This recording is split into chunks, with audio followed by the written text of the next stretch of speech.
الموت والخوف من الموت. وشباب كتير قوي قوي قوي بتبعت رسائل دلوقتي وبتقول احنا خايفين نموت نظرا للي هم بيشوفوه دلوقتي حواليهم من موت الشباب. ولو تلاحظ دلوقتي الأغلبية العظمى من حالات الوفيات هم الشباب. تلاقي شباب كتير قوي بيموتوا، في اللي بيموت فجأة، وفي اللي بيموت في حادثة، وفي اللي بيموت في شغله، وكل أنواع الموت. فبدأ من هنا يظهر الخوف من الموت، ووصلت كمان ان العلماء صنفوها من الفوبيا.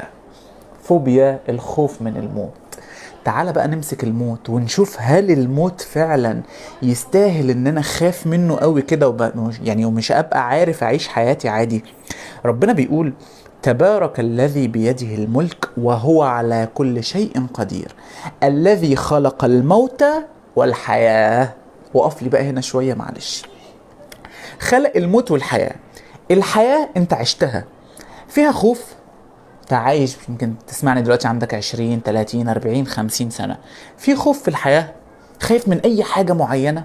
لا، ما انتش خايف، انت مطمئن، والنعم بتنزل عليك من ربنا كتير قوي قوي قوي، صح؟ فما انتش خايف. تعال بقى للموت. الموت مخلوق طبيعي جدا جدا زيه زي اي مخلوق ربنا خلقه، ما فيهوش خوف خالص. طب الخوف جه منين؟ اسمع بقى الخوف جه منين. الخوف جه من القصص المرعبة اللي انت بتسمعها عن الموت. ايوه، القصص اللي انت بتسمعها من فلان ومن علان، وبيقول لك ده لما هيموت هيحصل فيه كذا، ولما ينزل قبره هيحصل فيه كذا، والروح بتطلع بالشكل الفلاني، ويا نهار ابيض لما انت تجيلك سيرة الموت تحس انك بتترعب. ما هي من القناعات اللي موجودة عن الموت، من الافكار والكلام اللي انت خدته عن الموت. لكن ده صح ولا لا؟ فيبقى اول حاجة بنخاف من الموت علشان احنا عندنا معلومات مغلوطة عن الموت. رقم 2 هو التشبث بالدنيا والتعلق بالدنيا. لما انت تبقى بتخاف من الموت فانت ماسك قوي على الدنيا، بتحبها قوي، ما انتش عايز تسيبها، جمعت فيها وعملت فيها فلوس وبنيت عمارات وجبت عربيات وشغلت ناس وعملت وعملت وعملت، فبيجي في دماغك انا هسيب كل ده لمين؟ انا عايز استمتع بيه ليا انا. فلما يجي فكرة الموت قدامك يا نهار ابيض على الخوف والرعب اللي بيحصل. فرقم 2 هو انك بتتشبث بالدنيا ومتعلق بها بالزيادة قوي.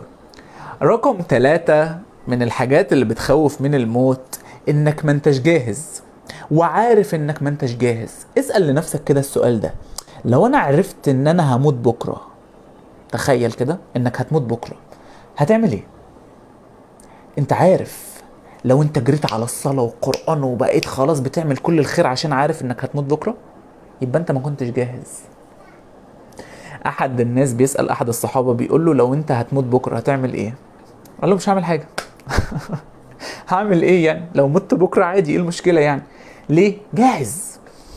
لو انا مت بكرة مش هعمل حاجة زيادة على اللي انا بعملها كل يوم، الحمد لله صلواتي في ميعادها، ما بأذيش الناس، بعمل خير، فلو مت كمان دقيقة مش فارق معايا، ولو مت بكرة برضو مش فارق معايا. انا ايه؟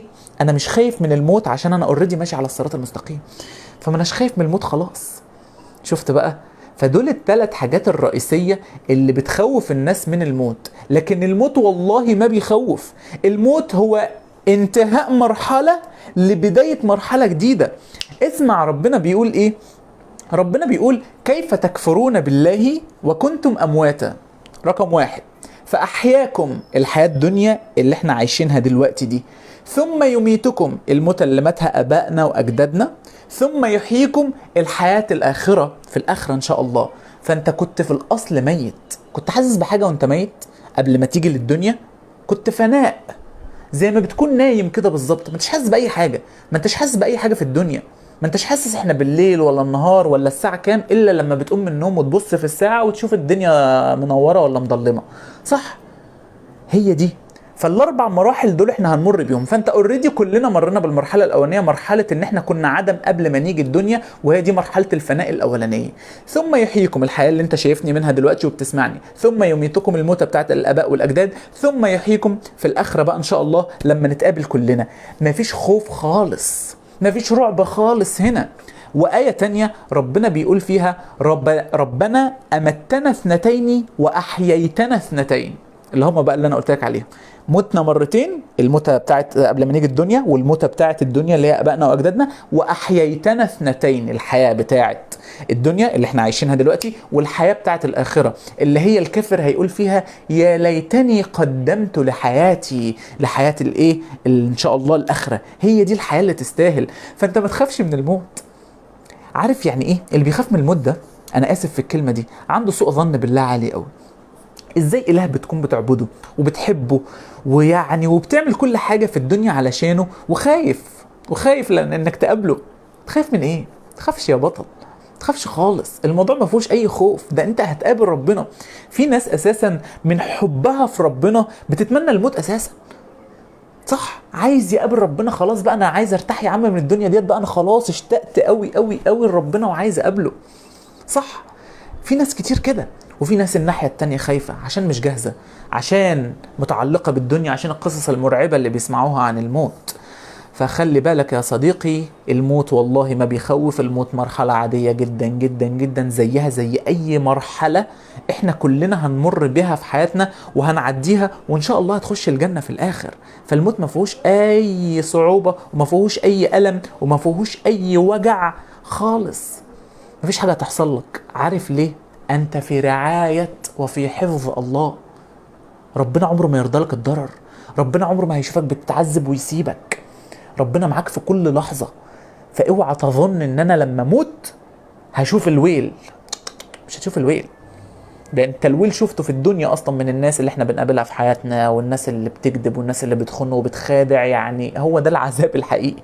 لكن عند ربنا لا، عند ربنا ما انتش هتلاقي الا كل الخير، عند ربنا ما انتش هتلاقي الا كل النعيم معايا. فالموت هو يوم ميلاد جديد ليك انت يا صديقي. الموت يوم اشراقة جديدة لحياتك انت يا صديقي، الحياة الاخرة بقى. خلاص احنا زهقنا من الحياة الدنيا دي، فعايزين بقى نروح لربنا في الحياة الاخرة اللي كلها سعادة. وفي ناس والله بتنتظر الموت وبتعتبره يوم عيد في حياتهم، خلاص انا هقابل بقى الاله اللي انا بحبه وبعبده.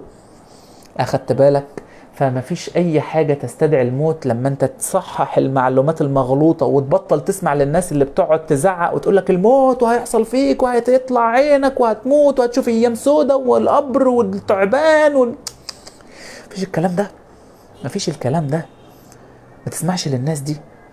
اللي كلامه يطمنك ويريحك اسمع للشخص ده، اسمع للناس اللي كلامهم يطمنك.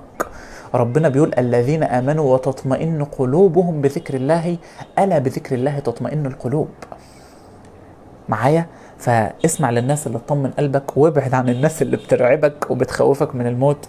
الموت رحلة فرحة يا صديقي، الموت رحلة ابتهاج، الموت عيد ميلاد جديد لحياتك، يوم جديد وإشراقة جديدة في حياتك انت ما كنتش تعرف عنها حاجة قبل كده. يوم اللي بيحب ربنا بجد بيستنى اليوم ده.